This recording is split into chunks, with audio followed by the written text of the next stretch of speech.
Welcome back to the channel, everybody. Let's get after it. You should not be feeling unsafe in our motherland. Young kids just died. For who? Can I tell her she's safe? Do I have to tell her she can't trust the police? It's two-tier policing. You're not mad. What are you doing? What you've got coming out now is a working class man. People are just fed up. There's nothing we can do.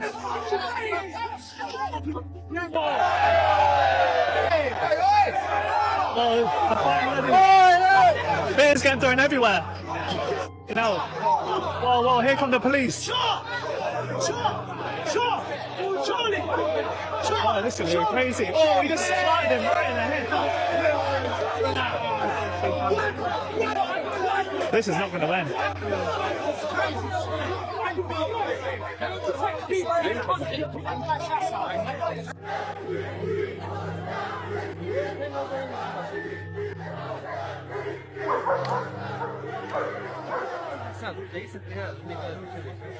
This is absolutely terrifying. I can't help but feel like this is coming to the United States. And in all honesty, I think it needs to be happening already. These countries are emptying out their prisons and sending us throwaways from their society. When I first heard that was happening, I honestly thought it was just a talking point. But then you read the reports and see how these other countries' crime stats are improving while our crime rates are going through the roof. This isn't just a case of people with different backgrounds not being able to get along. This is an influx of newly released inmates and mental patients that were sent out of their home countries for horrible acts of violence and degradation. And now they're walking our streets and sharing public spaces with our families and friends. This needs to stop, and it's going to take the power of the people rising up to get it done. I fully support the people of the UK and their protest. Do you want to get arrested for what you're posting on social media?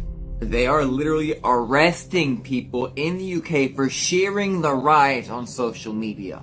This behind me is absolutely insane. So if you don't know, the UK is having mass riots, right? Because of the immigration coming in, terrible things happening to children. Well, guess what? They are saying on their mainstream news that it's now illegal for them to share on Twitter, Facebook, anything about the riot. That if they literally shared anything happening right outside of their doors on social media, they could be arrested for inciting the riots. So basically, they're trying to sweep under the rug what's happening in the UK.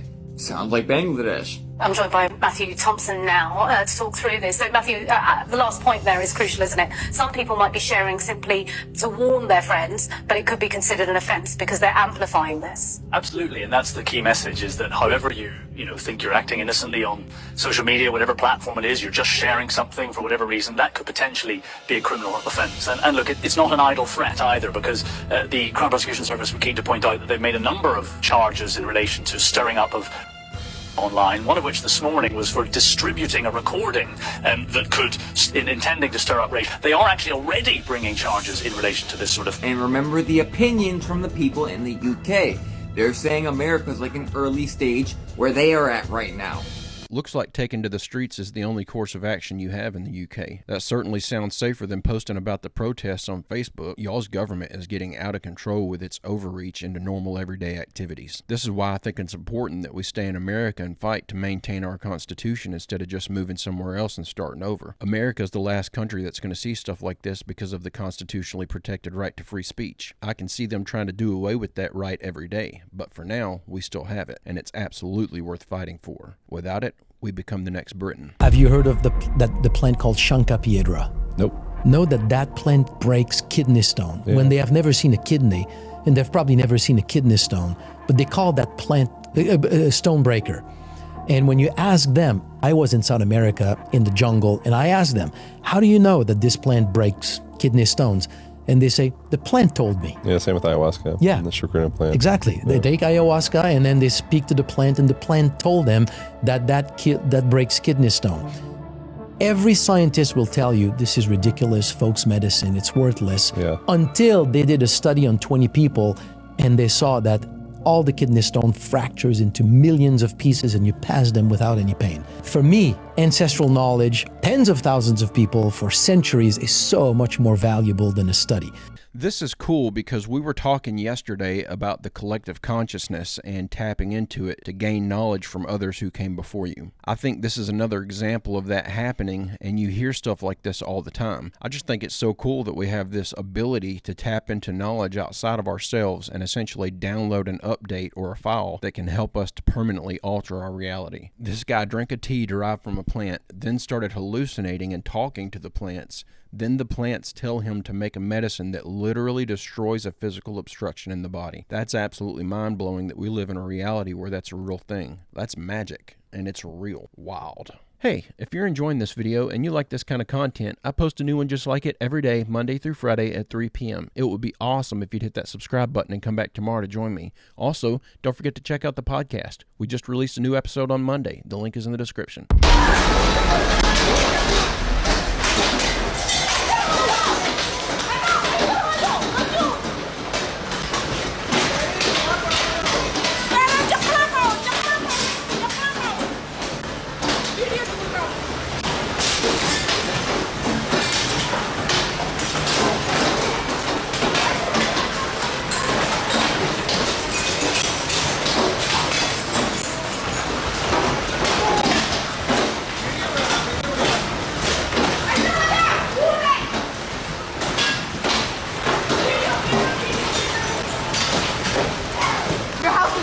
That looked like they were being attacked by the local high school golf team. Another example of the weather getting out of control. I really can't help but think that this is all due to the weather manipulation all these countries are toying with. We never saw storms like this when I was growing up. If you did have a bad storm, it was so bad that people would actually refer to it by the year. Like, for example, my family still talks about the ice storm in '94 because it was such a massive ice storm that it knocked out the power for several weeks, froze over and busted a lot of the trees and stuff, had electrical poles down all over the county. It was a big event because it didn't happen that often. Now you wouldn't know what someone is talking about if they said, oh, what about that bad storm in 2024? People would just be like, which one? These storms are happening every time we turn around and they just keep ramping up with their destructive power. This is scary. If you plan on going to the Virgin Islands or St. Thomas in particular, listen. I was told by a few people to look at the reviews at the Ritz Carlton in St. Thomas, and what I found was shocking. This is the first one. There are wink festivities happening at this hotel. You didn't hear it from me, just don't go here unless, of course, you do. That means you're in on it too. Made a great trip to Epstein's Island, 10 out of 10. I will be back soon. Wink? Huh? Please do your research on this place before staying. It is alleged that weird things have taken place here. This place is not okay. Do your research and do not go here. Protect, protect, protect. Unsettling. Felt like I was constantly being watched. It's not over, guys. Great view. Wink of the island. I mean, come on. Always an experience staying at the Ritz on St. Thomas. Okay, if you don't get the reference by now with the whole wink, it's not good. There's been alleged in these islands, and it's getting worse. Those reviews were only 2 months old.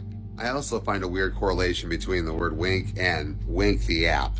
This app is geared more towards younger people. Just be careful and protect your children. While I've absolutely heard some wild tales about St. Thomas Island in regards to this very stuff, if I had to guess, this is a review attack by someone who had a bad experience at the hotel. Every review he showed except for the last one was from 2 months ago. That's a bit suspicious to me. All these bad reviews came in at the exact same time, and the last review he shared was from 6 months ago saying, it's always an experience staying here. What's suspicious about that? I think this guy's onto nothing. I'm sure coming across something like this would be exciting because you'd feel like you stumbled onto something huge, but with all those reviews coming in at the same time, that's somebody who got pissed at the hotel and decided to make a Reddit post or something and asked everyone who was willing to go leave a negative review to punish the place. This happens all the time on the internet, and the #1 giveaway when you see it is the date of the reviews. Turns out that the majority of UFO sightings occur along the 37th parallel of the United States. It also turns out that most cattle mutilations are along the 37th parallel.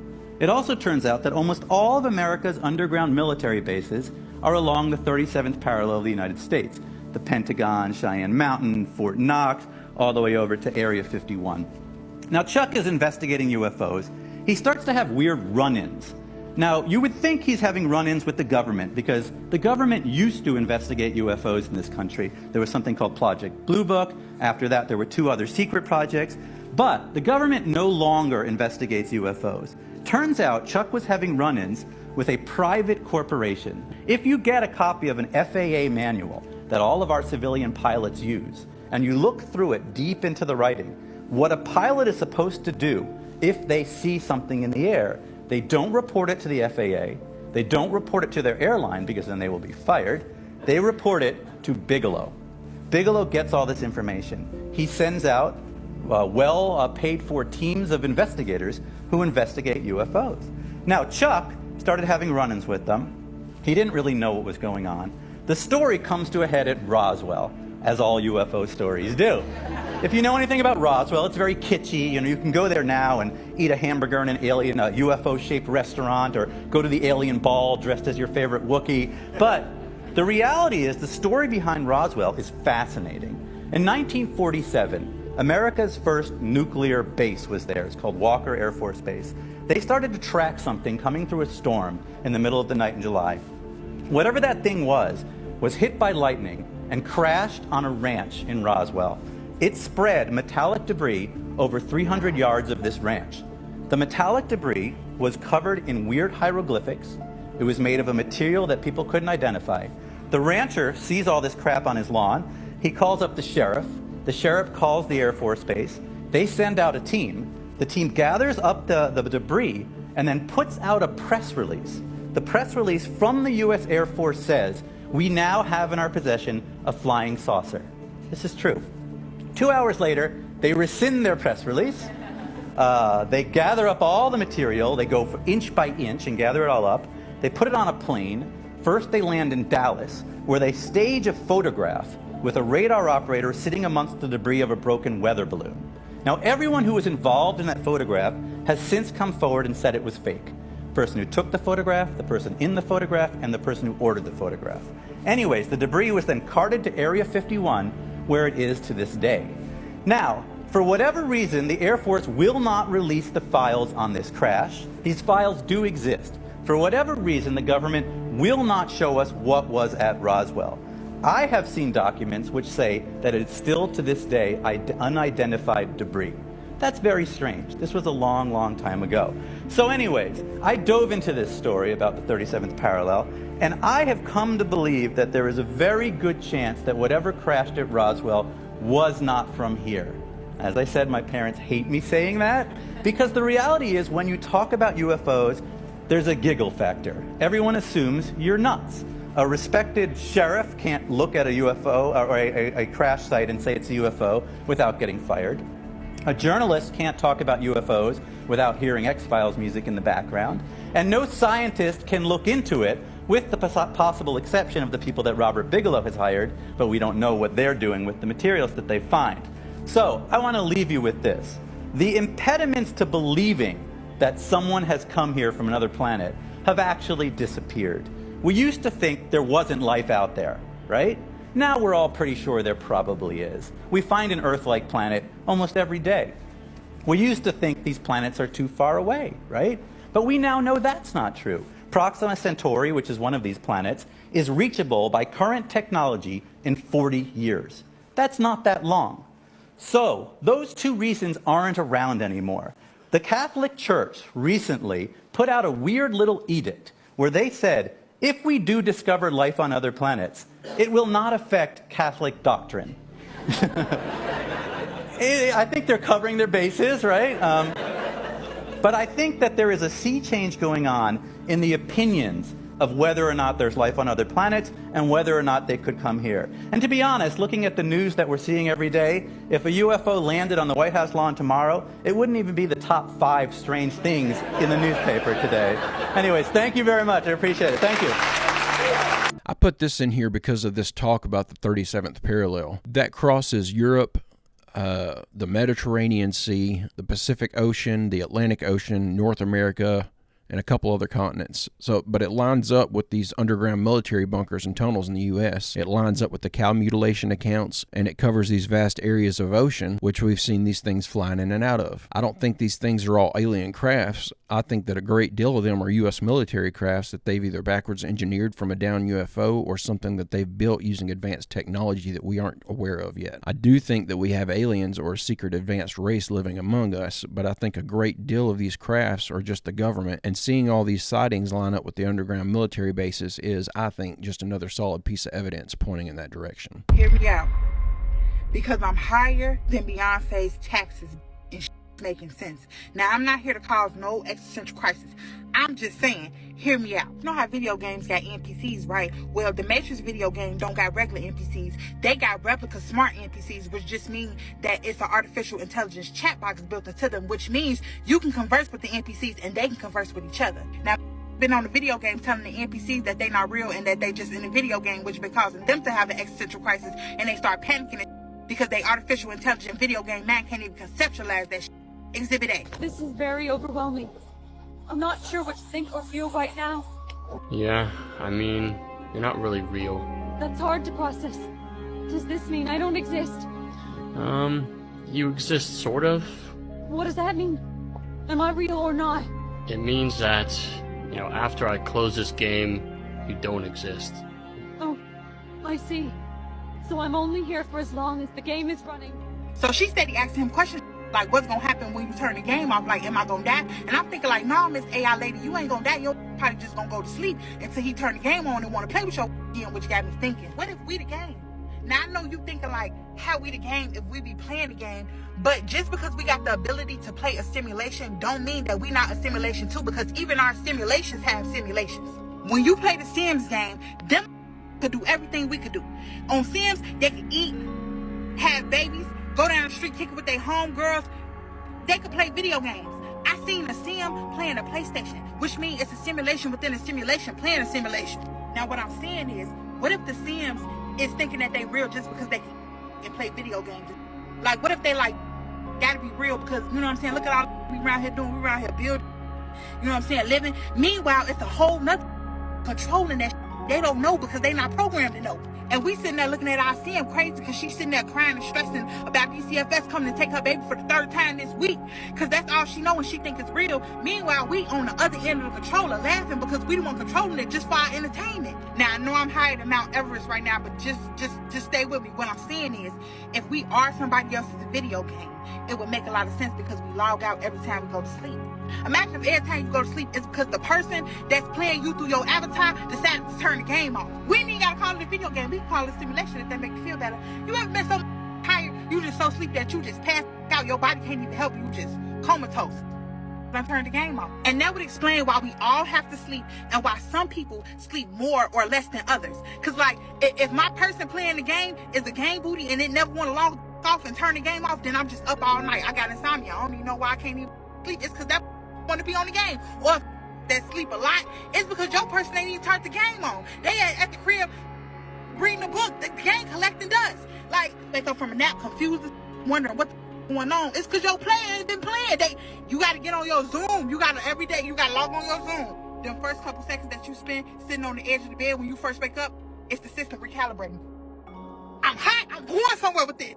This is so much fun to think about, and I think it makes so much sense. Just use The Sims as an example. In its current state, Sims 4 has all the functionality of a real-life simulator. It's just in a really rudimentary form in comparison to actual real life. Now, move forward in time a bit, and they come out with Sims 5, using Unreal Engine to beef up the graphics, making it pretty much indistinguishable from real life in appearance. Then, add AI chatting abilities to the characters. Then, move 10 years forward again, and imagine what new technologies we'll be able to add to The Sims 6. AI by that time will be so good it'll be impossible to tell if you're speaking to a real human or a computer. I mean, we're almost there now. The characters can be loaded in with pre-written memories, interests, hopes, dreams. They wouldn't know that they were in a simulated environment because it would look just like our reality. So who's to say that we aren't currently living inside of The Sims 6 and the game just started up last Tuesday, but we're all pre-programmed with a backstory? This is a wild thing to think about because the evidence would suggest that this is a likely possibility.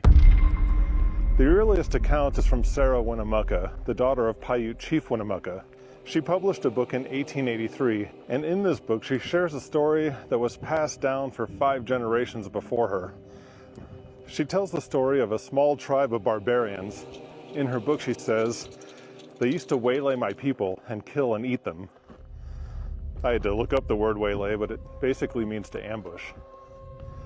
She said that this tribe would even eat their own dead, and that they would, quote, "dig up our dead after they were buried and would carry them off and eat them." She goes on to say that the tribe of cannibals numbered approximately 2,600 and that her people were at war with them for about 3 years.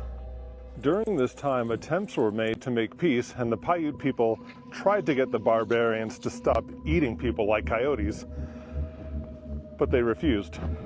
Eventually, the Paiute people killed a great number of these cannibals, and those that remained fled to a cave near the mountain. Here, wood and brush were piled up at the mouth of the cave and set on fire, burning and suffocating the last of these people. She concludes her account by saying that, quote, "Many people say the tribe we exterminated had reddish hair. I have some of their hair which has been handed down from father to son.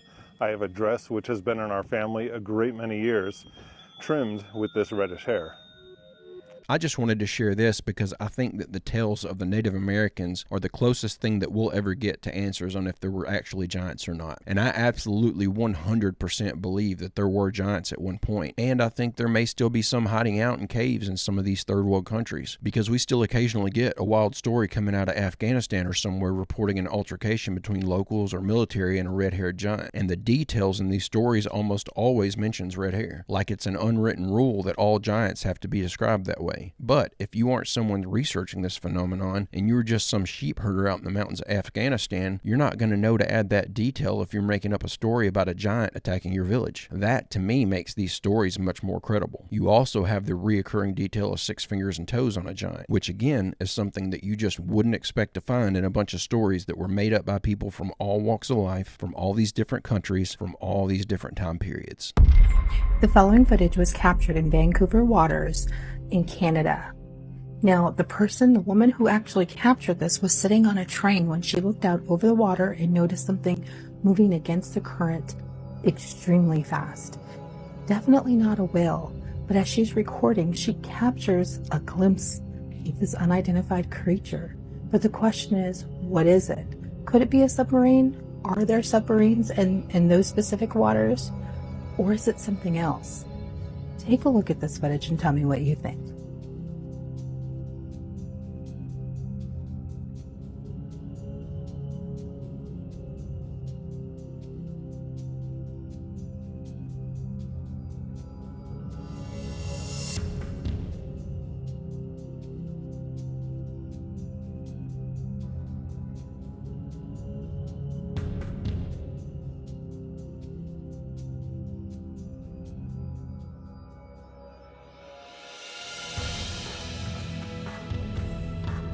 Looks like Canada has its own Loch Ness Monster. I don't have a clue what that was. It didn't really give us much to go off of, but it looked like something was being dragged under the water. I don't even have a guess on this one. We are about to witness the biggest leak of all time. Disney just got hacked. Earlier today, a hacking group reportedly stole 1.1 terabytes of data from Disney. They announced this includes unreleased projects, logins, and images. They apparently tricked one of these workers to install something on GitHub and got access to their worker-only channels. This allowed the hackers to read through 10,000 channels and extract all of this data.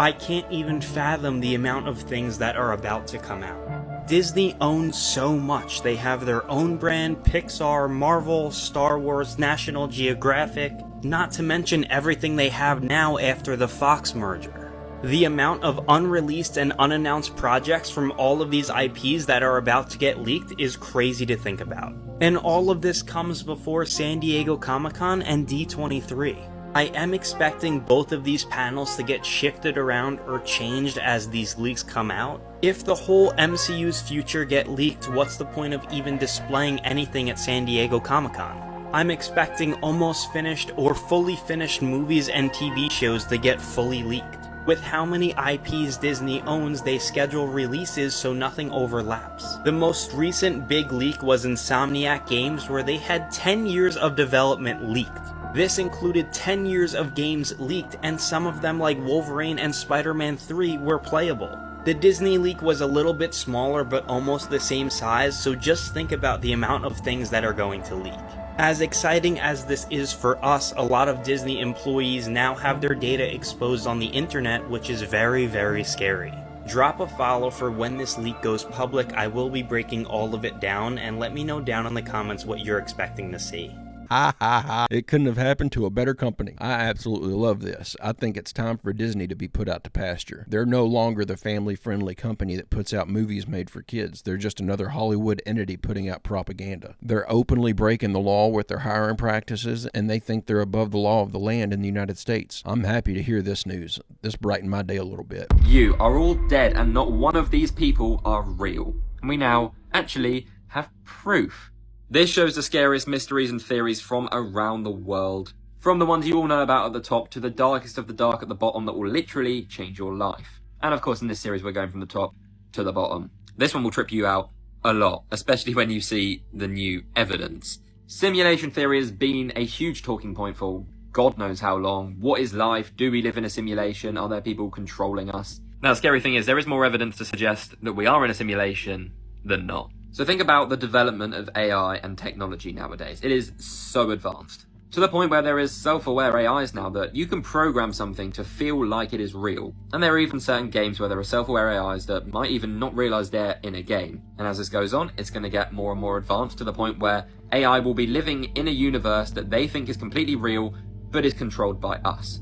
And this could happen again and again and again. So think about it, a game where the AI in there thinks that they are real and living in a real world. When they advance, what are they going to do? Create a game, they could put self-aware AI in it, and it just goes on and on and on to the point where it's like a universe in a universe in a universe and just go on for infinity. And there is theoretically no reason and no way to disprove this either at the moment, that we are not inside of some kind of game or simulation and are just programmed to feel like we are in control.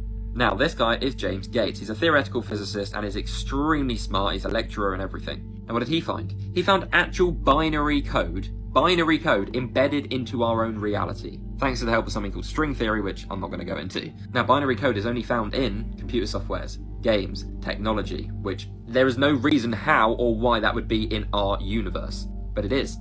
So what the hell does that mean? Make sure you hit that follow button. It's going to get far crazier. See you in the next one. You see what I mean? There is a ton of evidence that would suggest that we are already in a simulation right now. I wanted to tell you all about a theory that I heard the other day that is absolutely terrifying to me and follows right along with this stuff. So imagine that they perfected the technology that they're working on to use AI and virtual reality to make prisoners live out their entire 30-year prison sentence in a weekend. If they can figure out how to make it so we experience time differently inside of virtual reality, everyone will just stay plugged in all the time to feel like they're living a longer life. What if this is what's going on right now? What if one day in your 80s you pass away peacefully in your sleep, and then you wake up in your bedroom and take off your VR goggles and you're just some 13-year-old kid sitting in their bedroom with their mom yelling at them to come downstairs for dinner? This could be your reality right now, and you would have no way of knowing until you got to the end of the game. And the reason this terrifies me is that we're working on this technology, and I think that the generation that accesses this technology first will likely be the last generation. Why would you spend any time in real life if VR is indistinguishable from real life and you can live 100 lifetimes inside of it? The end. Speaking of patents, though, in hurricanes, there is a patent using sound waves to manipulate hurricanes and tornadoes. This guy named Waxmansky, he came up with using sound waves to quickly evaporate the ocean water to where it could stop a hurricane. It got abandoned eventually because he died. Weirdly, his son died too. But then this year, another guy came out with a patent almost identical to his, and it got approved. Where it gets weird, though, he was federally sponsored for the research of this. But the other guy wasn't federally sponsored. No. So he just mysteriously dies, and this guy comes up with his patent. It is still weird, yeah. But it says people that helped sponsor the project: 21st Century Fox, the Walt Disney Company, and the Vatican. And this is on the patent website. This is on the U.S. patent website. Those are the three big hitters right there. And it's like, that's so weird. He claimed that the U.S. government is using his patent already. Someone got a screen grab of the radar of Hurricane Beryl heading towards Texas. The swirling weird pattern was captured on one of the radars. I've never seen that. I mean, you look at that, and then you look at that. That's real. That's real. This is actually the first time I've heard of them dabbling in a form of weather manipulation that actually sounded like a good idea. If they could use this thing to stop hurricanes and tornadoes, that would be huge. Think of how many lives are lost every year and how much damage is done across the world with these storms, and they seem to get worse every time we have one. Unfortunately, the people in charge are never trying to do anything simply for our benefit. So even if this does work for that, they're likely just going to find some other use for it, and it won't be used to help us avoid hurricanes and tornadoes.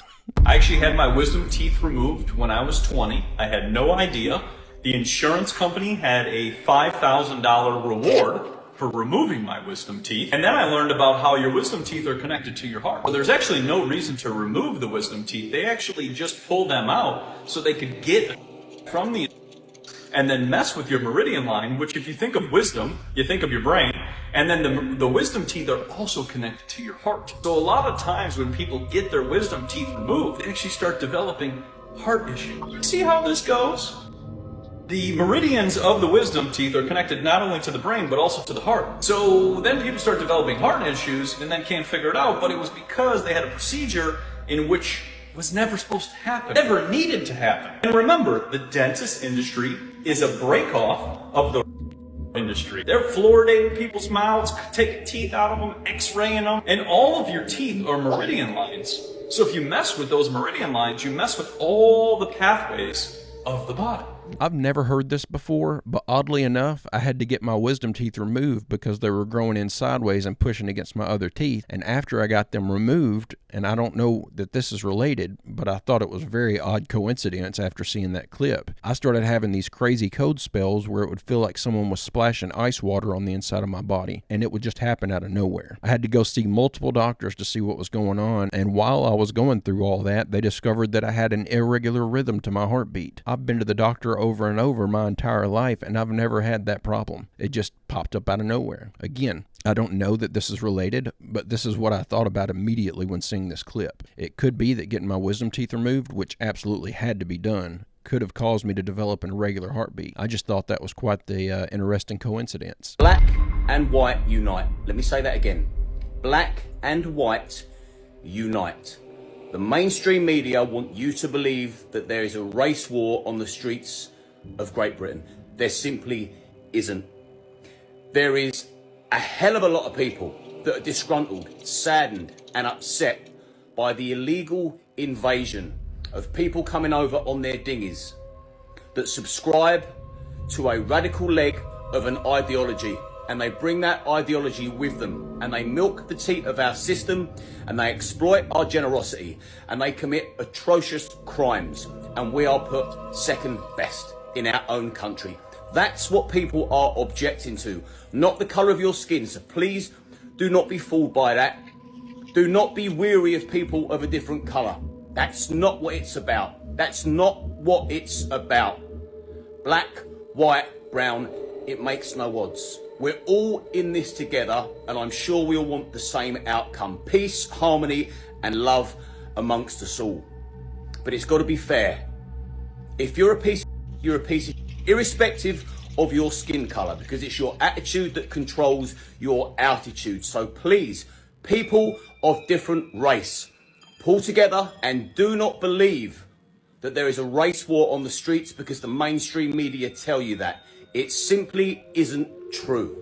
And there's our good video clip of the day. Don't fall into the trap of hating your neighbor just because the media says your neighbor hates you. When it all comes down to it, we are all here just trying to live and find love and happiness. But guys and gals, I'm going to go ahead and end the video right there. I hope you enjoyed these clips we watched together today. I'll be back tomorrow with another video. I hope you come back to join me. Don't forget to leave a like and subscribe if you haven't already. And check out www.barry-stepp.com if you'd like to order yourself a shirt or a hat and help me support the channel. I greatly appreciate anyone who's ordered anything off of there so far. Thank you very much. Also, don't forget to post your photos of your merch over in the Discord to get your photo in a video. But with all that out of the way, I hope everyone has a great, safe, fantastic rest of your day, and I will see you all tomorrow.